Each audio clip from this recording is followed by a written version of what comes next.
నేను చంద్రబాబు నాయుడు గారి మీద కేంద్ర ప్రభుత్వం మీద ఒత్తిడి తెచ్చి రాయలసీమ లిఫ్ట్ ఇరిగేషన్ ఆపిచ్చిన అధ్యక్ష నా చరిత్ర ఇది, నీ నీతి గది. ఇవాళ నేను సూటిగా చెప్పదలుచుకునే వేదిక మీద నుంచి రెండు రాష్ట్రాల మధ్యలో మంచి వాతావరణం ఉండాలని ఇప్పటి వరకు నేను సాధించిన విజయాన్ని కూడా నేను చెప్పుకోలేదు అధ్యక్ష.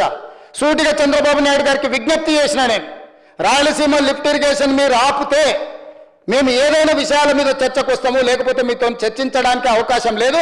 మొట్టమొదట 3 టీఎంసీలు పర్ డే అక్రమంగా నిర్మిస్తున్న రాయలసీమ లిఫ్ట్ ఇరిగేషన్ పనులను మీరు ఆపండి అని మేము వారిని క్లోజ్ రూమ్లో అడిగితే మా మీద గౌరవంతో రాయలసీమ లిఫ్ట్ ఇరిగేషన్ ఆపేసింది అధ్యక్ష.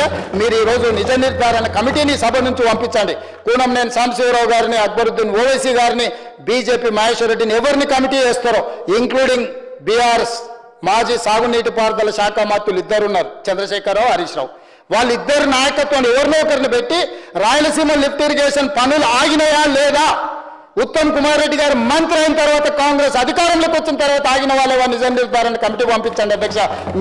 మీరు ఆదేశాలు ఇవ్వండి అధ్యక్ష. ఈ సభ నుంచి మేము అక్కడ రాయలసీమ లిఫ్ట్ను 3 టీఎంసీలు పర్ డే దోపిడీని ఆపిచ్చి చర్చల పేరు మీద ఈరోజు పాలమూరు రంగారెడ్డి ఎత్తిపోతలకు అనుకూలంగా నిర్ణయాలు వచ్చి ఉమ్మడి రాష్ట్రంలో మా ప్రాజెక్టులకు మీరు ఎలాంటి అభ్యంతరాలు పెట్టకండి, మా కడుపు కొట్టకండి అని వాళ్ళ మీద ఒత్తిడి తీసుకొచ్చి ఈరోజు ఒక కొలికి పట్టుకొచ్చిన